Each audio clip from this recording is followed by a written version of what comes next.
He was on the phone with Kimberly when Houston police say she was attacked. And I'm begging him. I ain't never begged a man in my life for nothing, but I'm begging him not to kill my sister. I say, don't kill my sister, man. Kimberly Gilliam's life changed in a way no one could have imagined.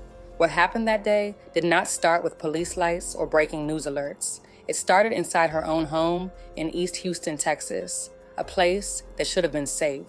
Neighbors began hearing disturbing noises. This was not a normal argument or raised voices. The sounds were intense enough that people nearby became alarmed. They could tell something serious was happening. While neighbors were calling for help, a horrifying act was unfolding at the same time.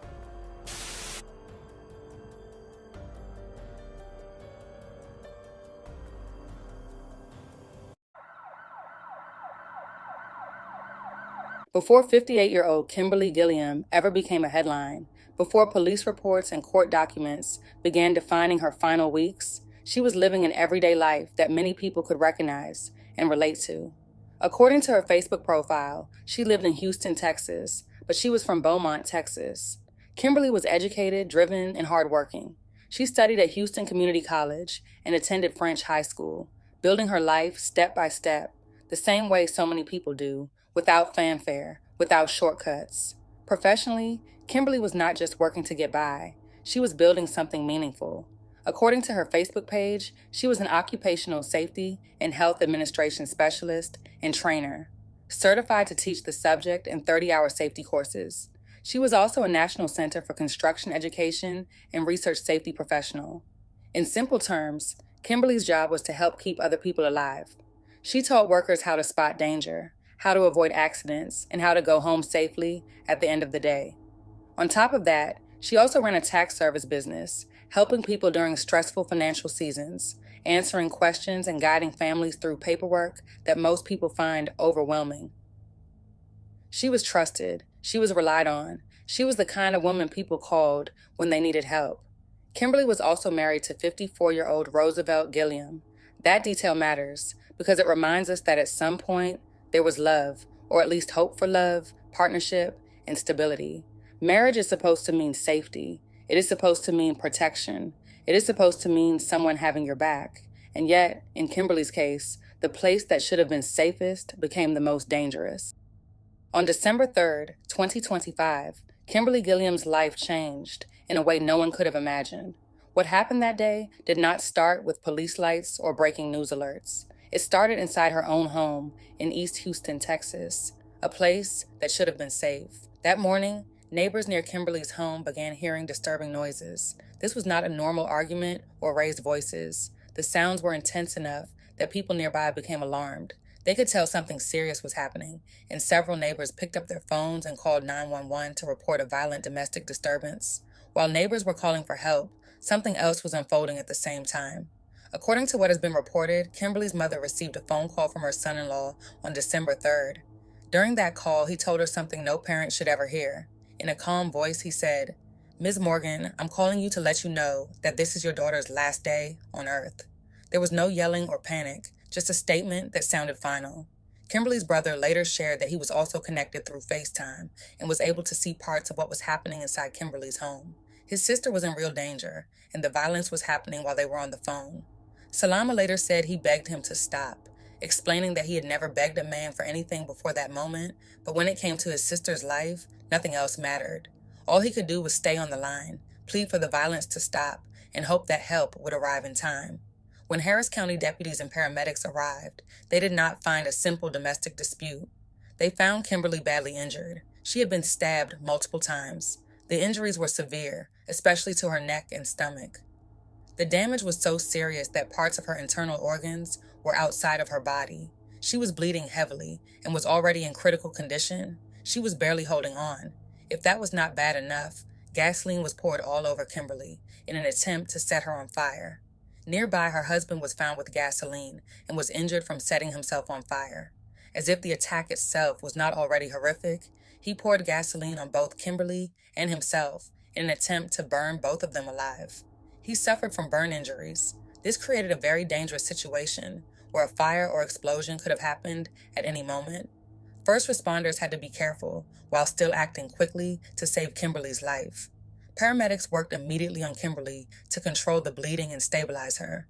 Once she was stable enough to move, she was rushed to the hospital with lights and sirens. At the hospital, medical staff immediately recognized how serious her injuries were. This was not a short hospital visit.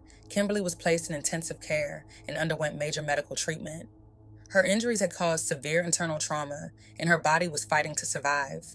Meanwhile, Roosevelt Gilliam was also taken to the hospital and treated for burns to his body. Once he was released from medical care, he was taken into custody. He was charged with aggravated assault of a family member with a weapon and held on a $1.5 million bond. For nearly 3 weeks, Kimberly remained hospitalized. During that time, her family stayed hopeful. They shared updates asking for prayers and support.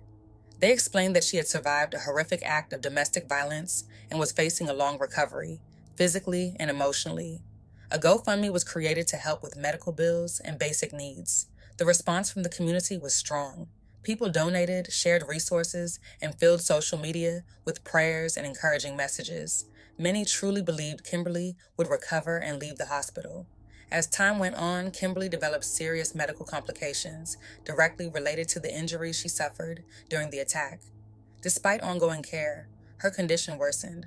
On December 20th, 2025, Kimberly Gilliam died from complications caused by her injuries. The news of Kimberly's death sent shock through her family and the wider community.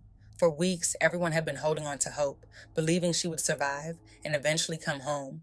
Her family had been preparing for recovery, not loss, so when they learned she was gone, it felt sudden and unreal. The prayers, messages, and support that had filled social media in anticipation of her healing quickly turned into expressions of heartbreak. People who had been following her story struggled to understand how someone who had fought so hard could be taken so unexpectedly.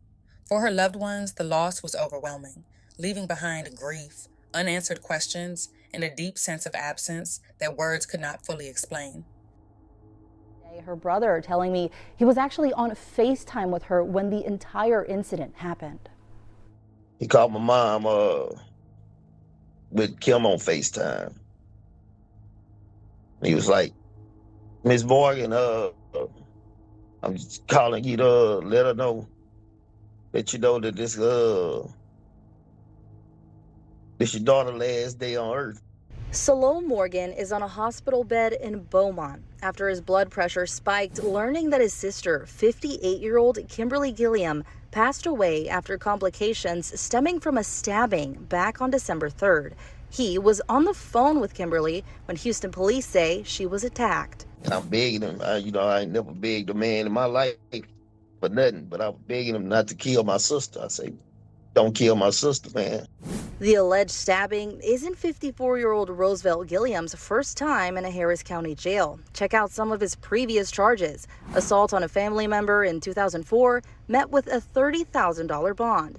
Evading arrest in 1995, dismissed. And deadly conduct in 1995, also dismissed. Issues in the past, Kimberly's sister, DeChessie Morgan, says should have been red flags. He took my sister's fate into his hands. He said all of this emotion. You know, by you doing everything that you did to her on December 3rd, you pretty much, you claimed her destiny. We don't know what she could have done, who she could have been moving forward. You took that away from her. You took her away from so many that loved her. You took her away from her mother. You took her away from her kids.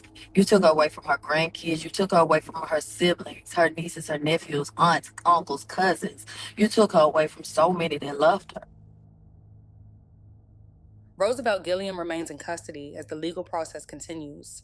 As details came out, court records showed that this was not his first time in trouble with the law. His criminal history stretched back decades, including charges for aggravated robbery in 1990, evading arrest and deadly conduct in the 1990s, and a more recent assault on a family member in July 2024.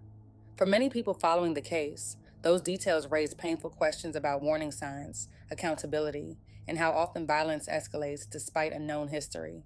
He is expected to be in court on January 8th, 2026.